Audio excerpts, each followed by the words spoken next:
Chers camarades peu d'Afrique, comme je vous l'ai dit, comme je l'ai mis en titre, Dramane Ouattara s'est fait pilonner par l'artillerie de l'opposition. Je dirais du côté du PPACI. Frère, non, c'est-à-dire que Habiba Touré, elle a pris le temps de faire les recherches.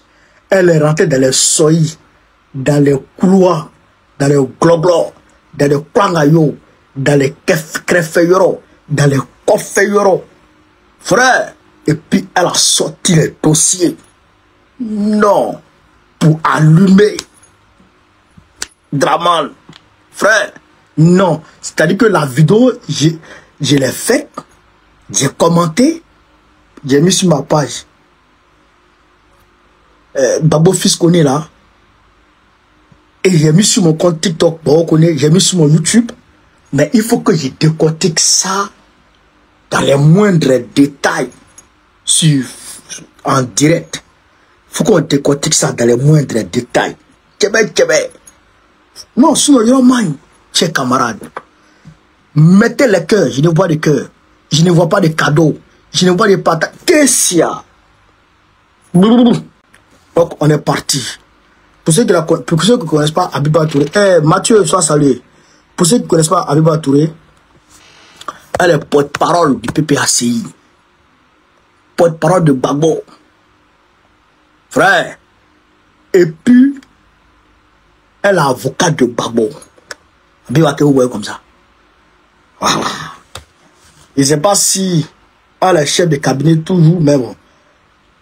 C'est pas grave. En tout cas, c'est une dure du PPACI. C'est elle qui a fait trembler. Comment il s'appelle le Waworo là? Kubier, le gars de la CEI là. C'est elle qui l'a fait trembler. C'est elle qui dirige CEF, la cellule anti-fraude que le PPACI a créé là. C'est elle qui dirige ça. Frère, quand elle prend la parole comme ça là, non, elle traumatise tout le monde. Partout, elle va prendre la parole quotidiennement maintenant. Partout, vous allez la voir. Regardez-la bien. Jolie femme. Ouais. Partout, vous allez la voir. Partagez. Abonnez-vous. Partout où vous allez voir sa tête, abonnez-vous. Partagez. Romain, chers camarades d'Afrique, on va l'écouter. Et puis, bon, on va décortiquer. Il y a décortiqué. Québec. On va écouter, finir. Il y a décortiqué point par point. On est parti. On est parti. Aujourd'hui, nous allons commencer par un sujet d'une grande importance, les logements sociaux et les quartiers précaires. Alors, quels engagements ont été pris? Quelles promesses ont été tenues? Quels défis restent à relever? Ok. Ça, c'est le générique, ça. Alors, ben... En 2010, le candidat Alassane Ouattara promettait de mobiliser 100 à 200 milliards de francs CFA pour financer la construction de logements sociaux. Il s'engageait ainsi à faire construire 10 000 logements sociaux la première année, 20 000 logements sociaux la deuxième, 30 000 la troisième année et 40 à 50 000 logements sociaux en régime de croisière. Lors de la convention nationale de son parti en 2008, il allait encore plus loin, promettant 50 000 logements sociaux par an, soit 250 000 en 5 ans. Écoutons-le. La troisième grande préoccupation, c'est le logement.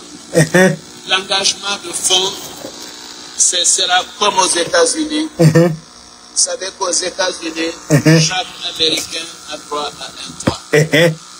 Donc je m'engage à ce que chaque Ivoirien ait un toit. Chaque année, je ferai construire 50 000 logements à coût réduit par des professionnels compétents pour les familles aux revenus modestes. 50 000. Et nous avons chiffré cela. Vous l'avez entendu? 50 000 logements sociaux par an. Ces maisons ados devaient coûter 5 millions de francs CFA chacune. Le banquier économiste Alassane Ouattara promettait ainsi que les Ivoiriens pourraient acheter ces maisons ados avec des prêts immobiliers remboursables sur 25 ans en payant une somme maximum de 25 000 francs CFA par mois. Écoutons-le encore. Vous pourrez être propriétaire de votre maison, une maison qui coûtera 5 millions de francs CFA. Et cette somme sera financée par un prêt bancaire remboursable sur 25 ans à raison de 25 000 francs par mois. Ah oui. Ah, on pose d'abord. Hey. Yo man. Kamara Paix d'Afrique. Est-ce que vous qui êtes ici là, il y a 800 personnes sur Facebook. Il y a environ 400 personnes sur TikTok. Vous qui êtes ici là, vous êtes Ivoiriens. Il y a beaucoup d'Ivoiriens ici.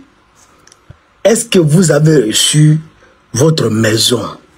Est-ce que vous, parmi vous ici là, il y a quelqu'un qui a reçu sa maison et il a eu sa clé? Parmi vous tous qui êtes ici. Il dit maison, il dit 50 000 logements par an. De 2010 à 2015. Est-ce que toi tu as vu clair dans faire le logement là? Est-ce que tu as vu dedans? Et il y a quelque chose que je voudrais souligner. Il dit par des prêts bancaires. Par des prêts bancaires. Donc il va aller prendre l'argent, il va disposer ça dans nos banques pour que les Ivoiriens puissent. Voilà. Mais est-ce que vous là, est-ce que Drama il n'a pas reçu l'argent? Il a, c'est que c'est lui qui a endetté la Côte d'Ivoire, que tous les présidents tous ses prédécesseurs, la dette que lui a prise là, il n'y a personne qui a déjà pris ça avant lui. On est à 33 à 35 000 milliards aujourd'hui de dettes. Il a eu l'argent. Où est passé l'argent? Il a tout bouffé. On va continuer chez Kamara Paix. Il dit c'est point par point. Tapoter, partager, tapoter. Voilà.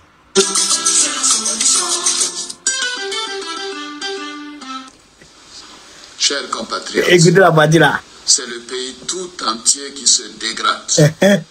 Et c'est ensemble dans la paix que nous allons le réhabiliter, le reconstruire. Pour que chaque Ivoirien puisse avoir un toit, nous faciliterons le droit à la propriété. Voilà. Par la construction de logements à coût réduit. 25 000 francs par mois pendant 25 ans. Stanislas, Sonia, Esmel, Fatou, vous tous qui aspirez à une vie décente, vous avez aujourd'hui la possibilité de décider pour votre avenir. Chers compatriotes, je suis Alassane Ouattara. J'ai des solutions pour vous. En 2015, pas de bilan. Mais le candidat RHDP Alassane Ouattara dira que ces logements avaient été construits. Et il va encore remettre 250 000 nouveaux logements sociaux. Écoutez-le. Monsieur le candidat, l'une des préoccupations majeures de la population, c'est le logement. Oui. Vous promettiez 60 000 logements. Aujourd'hui, qu'est-ce qui explique pratiquement à la fin de votre mandat que aucune clé n'ait encore été remise? Ah non, si, il y en a. Même si on a vu des maisons. Oui, si les clés ont été remises, il y en aura encore beaucoup plus d'ici la fin de l'année. Exactement. Vous savez, je suis président de la République pour le moment, même si je suis candidat. Il y a certaines. On dit, Dakar dit c'est combien de maisons, c'est combien de clés. Il dit, il ne peut pas dire.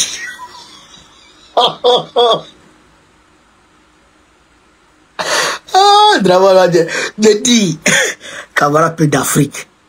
Kamara Paix d'Afrique. Aujourd'hui, là, les Blancs, là, la sorcellerie des Blancs nous a rendu beaucoup de services parce que tout est archivé. C'est-à-dire que quand tu mens, tu es discuté, on va interroger la VAR. Voici la VAR. Il n'a même pas pu dire combien de logements il a fait construire, combien de clés ont été données aux populations. Il ne peut pas dire, parce que c'est zéro. Fouetté, à mon fouetté. On va continuer avec Abiba Cheikh Kamara Paix d'Afrique. Question qui relève plutôt des ministères. Il y en a eu, il y en aura plus, et surtout le programme que nous avons actuellement, vous le verrez là-dedans, prévoit à peu près 50 000 logements par an sur les 5 ans à venir. Voilà. Ça fera 250 000 logements.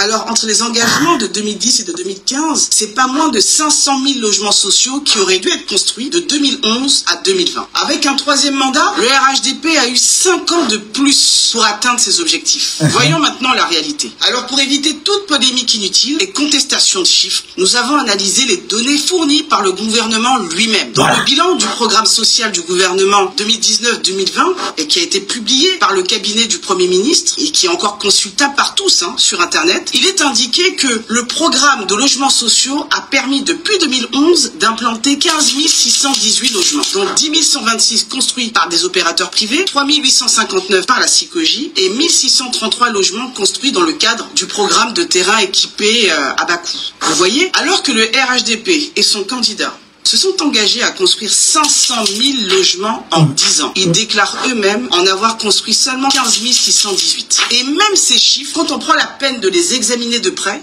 il y a des incohérences. Regardez, sur les 10 126 logements prétendument sociaux et qui auraient été construits par des opérateurs... Attends.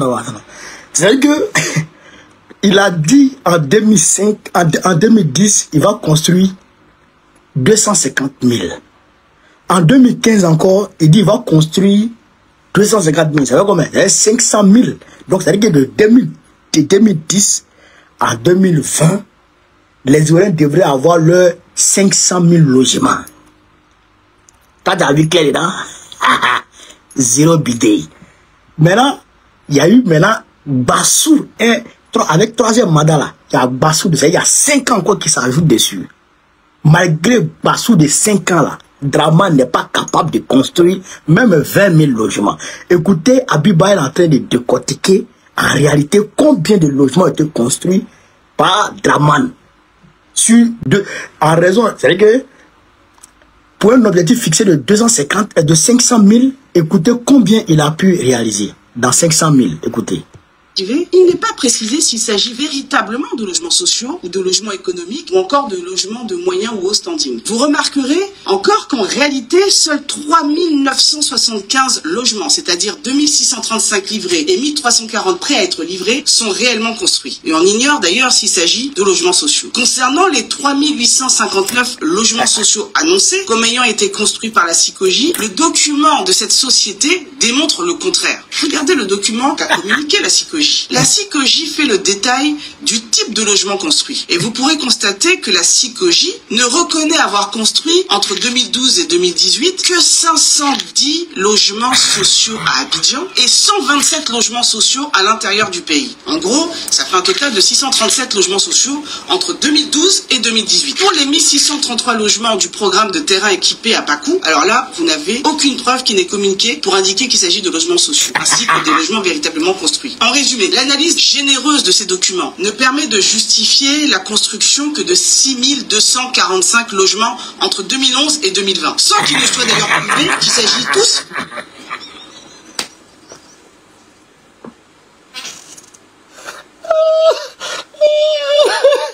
Non, est-ce que vous avez compris même? Est-ce que vous avez compris ce qu'Abiba a dit? Français qu'elle a parlé, est-ce que vous avez compris? Est-ce que vous avez compris? Est-ce que vous avez compris même, chers camarades? Tapoter. Et signal. Donc vous là, mettez les cœurs tapoter.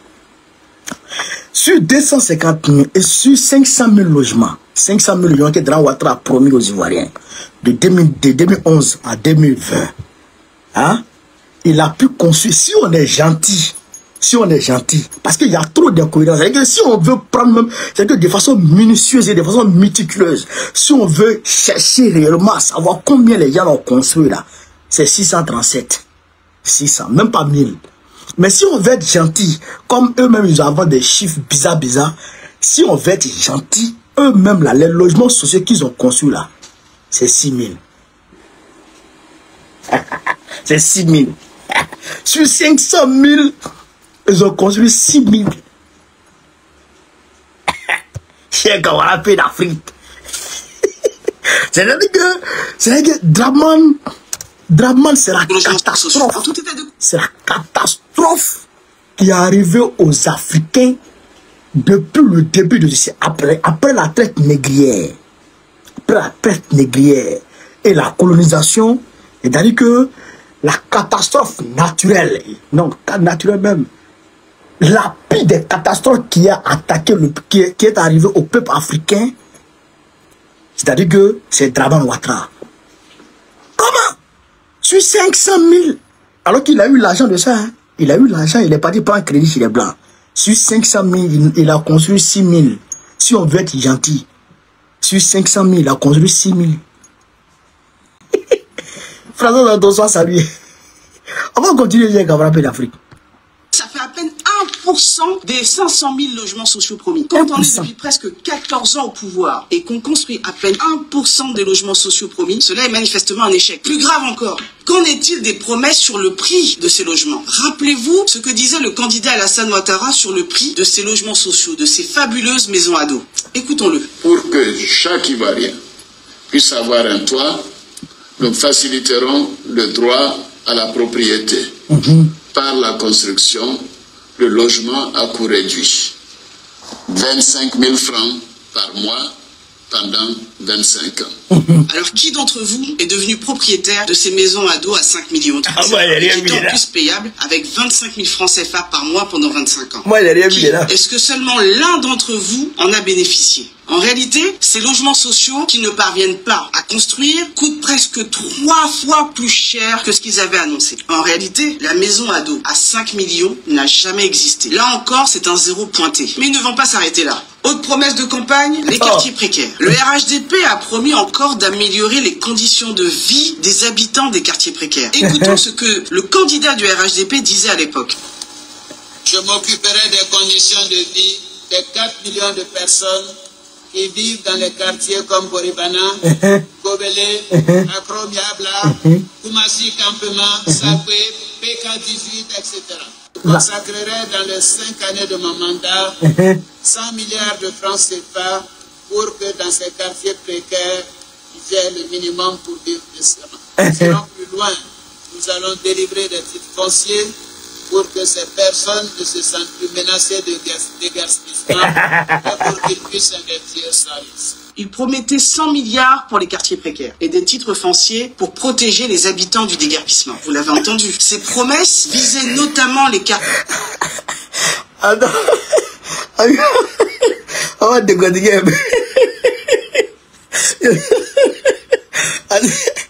qu'il y a quelque chose qui échappe au contrôle de l'opinion.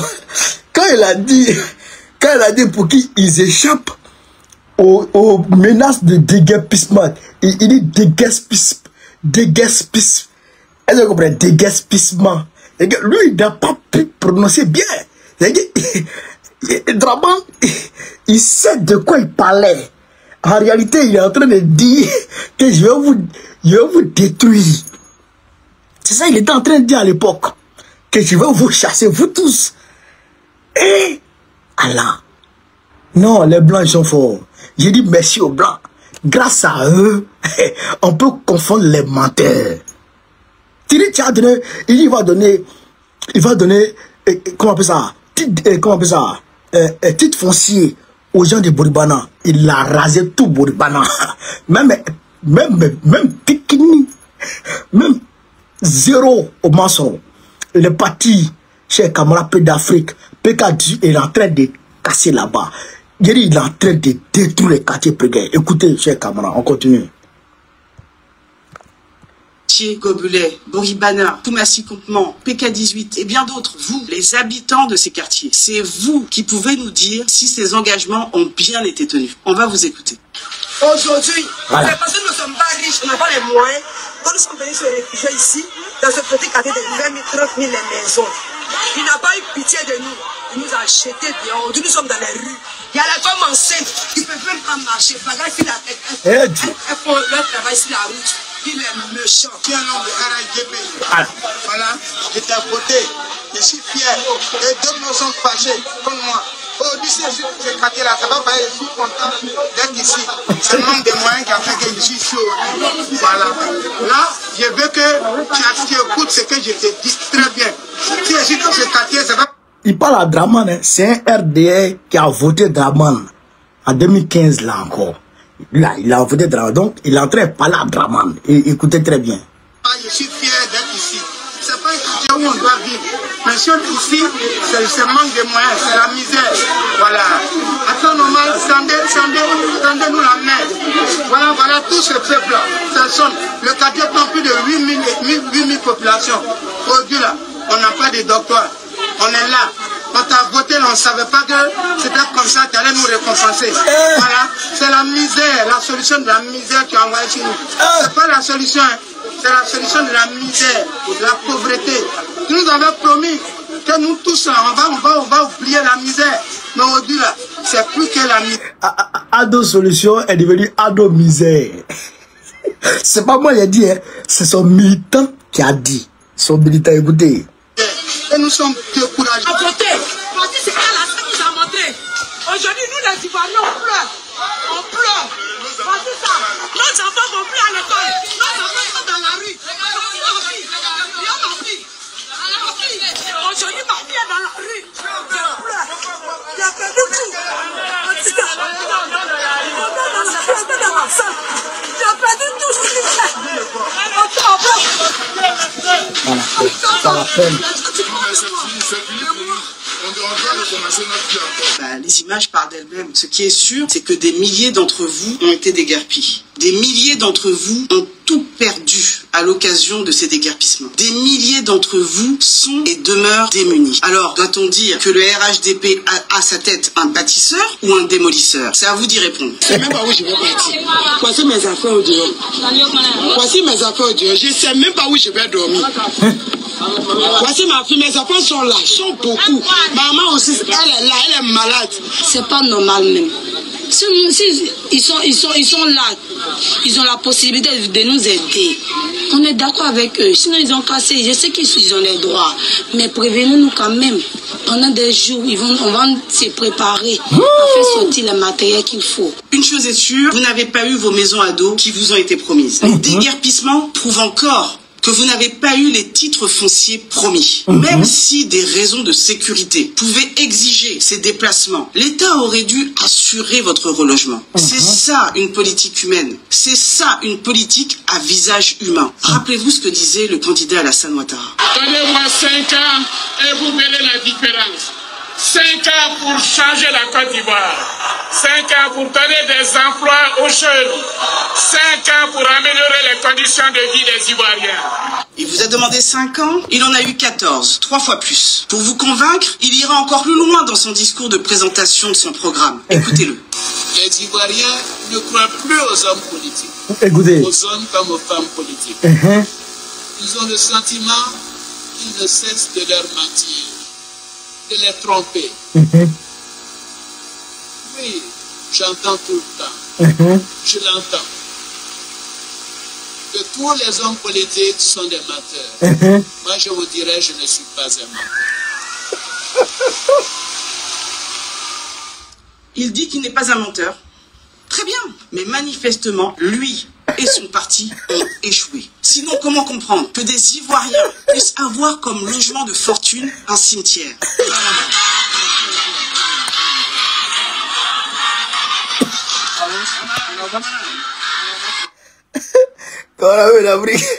Non, les blancs, ils sont forts.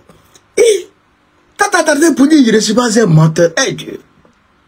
C'est-à-dire que quand quelqu'un est gné, quand il est saoulé comme ça, genre quelqu'un est bourré, il a bu, il est bourré.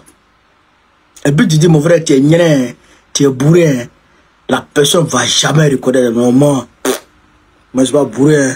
Alors qu'il est tapé. C'est ça qui est drama en train de nous faire ici. Est-ce qu'il y a plus menteur que toi dans ce monde? Chers camarades d'Afrique. Est-ce que vous avez déjà vu plus menteur que Dramane Ouattara dans le monde? Dramane Ouattara dit que le premier prisonnier politique en Côte d'Ivoire, c'est Ahmed Bakayoko. Alors qu'il y a eu des prisonniers politiques avant la naissance même d'Ahmed Bakayoko. Tous les Oufou, il a été prisonnier politique. Gbagbo Laurent, son papa, a été prisonnier politique. Gbagbo lui-même a été prisonnier politique. Combien de personnes étaient prisonniers politiques avant la naissance d'Ahmed Bakayoko lui-même? Dramane. C'est-à-dire que le gars, il ment.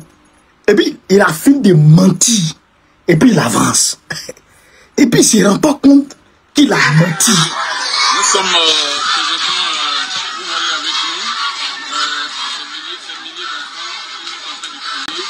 Ce sont des enfants qui prient leur Rasbo.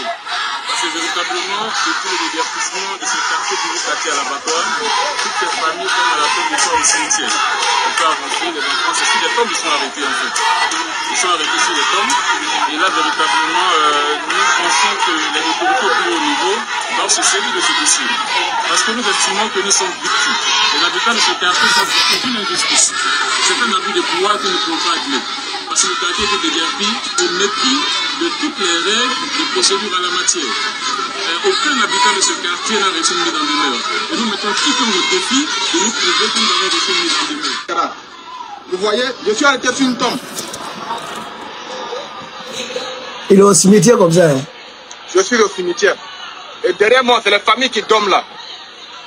C'est les Ivoiriens qui dorment là, qui ont été injustement déguerpis. Regardez derrière, c'est les Ivoiriens qui dorment là. Voici la politique du gouvernement Ouattara. Voici un Ivoirien, un toit. Vous voyez cette femme-là?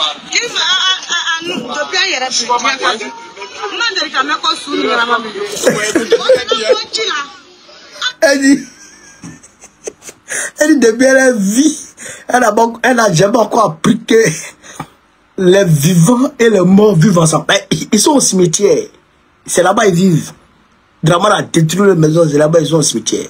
Écoutez, chers camarades, peu d'Afrique, on continue. Continuez à partager, tapoter, mettez le cœur.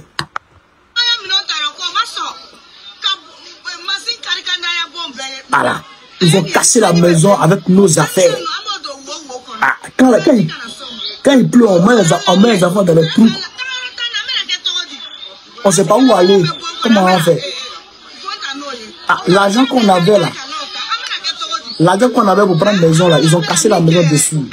Donc l'argent est resté là-bas. On est fatigué, on n'a rien. Où sont vos bagages? Ah, on n'est pas même pas d'affaires. Puisque la machine a cassé les maisons sur nos affaires.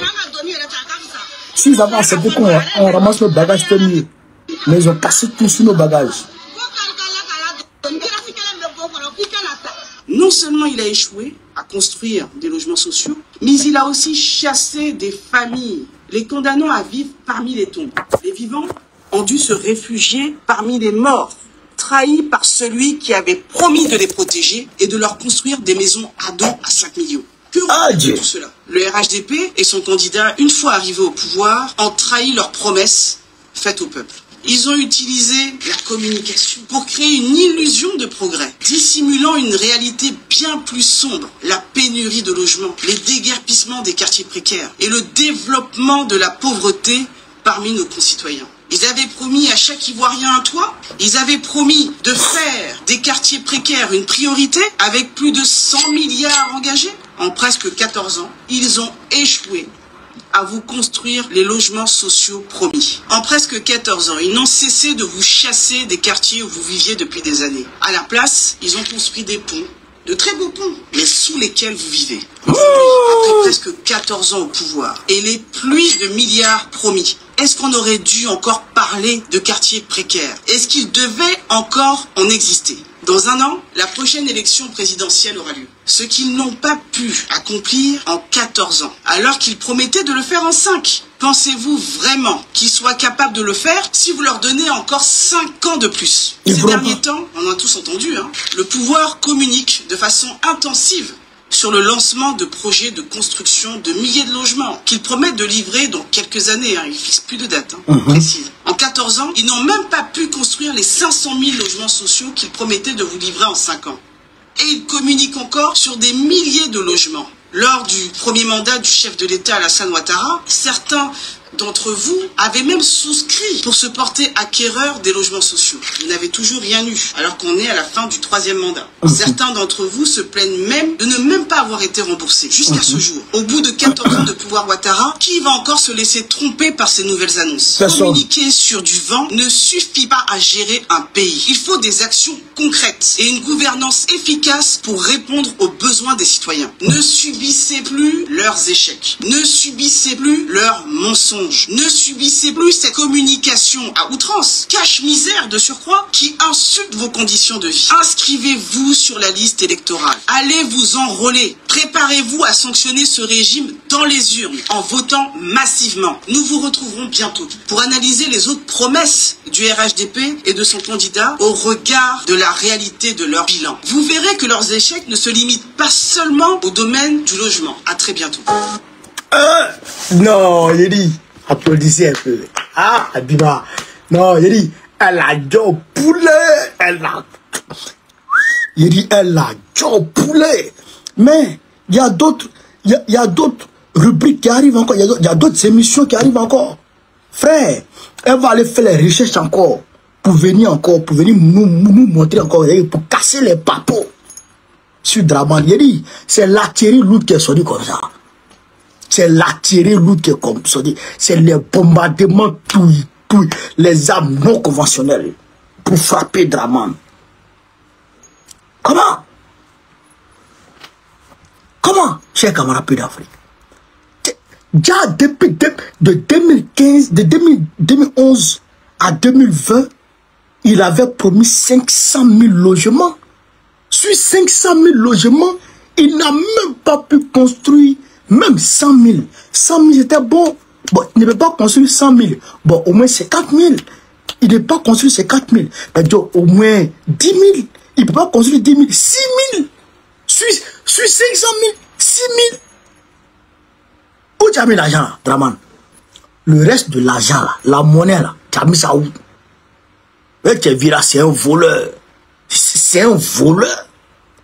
C'est un menteur. C'est un manipulateur. Et encore, il veut nous tromper. Il veut nous traumatiser. Il veut nous mentir encore. Qui va te croire? Même Wodjene, c'est que son plus grand soutien, Wodjene ne veut plus entendre parler de Draman. Wodjene ne veut plus entendre parler de lui. Wodjene dit c'est un menteur, c'est un manipulateur, c'est un voleur.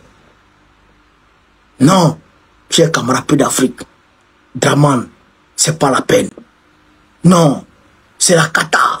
C'est la plus grande catastrophe qui puisse arriver au peuple africain, chers camarades d'Afrique. Je vous le dis, après la traite négrière et la colonisation, Draman, la pire chose qui puisse arriver au peuple africain, au pays de Côte d'Ivoire.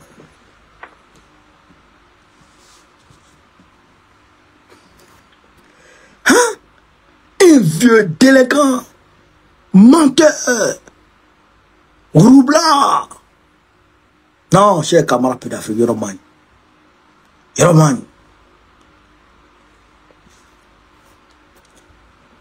Donc, quand on a dit ça... Maintenant, c'est à vous. Réagissez en commentaire, partagez vos réflexions et vos idées. Si cette vidéo vous a éclairé, n'hésitez pas à l'aimer et à la partager avec vos amis. Ensemble, nous construisons l'Afrique de demain. Restez connectés sur Afrique Diverse TV pour encore plus d'informations et de débats passionnants. À très bientôt.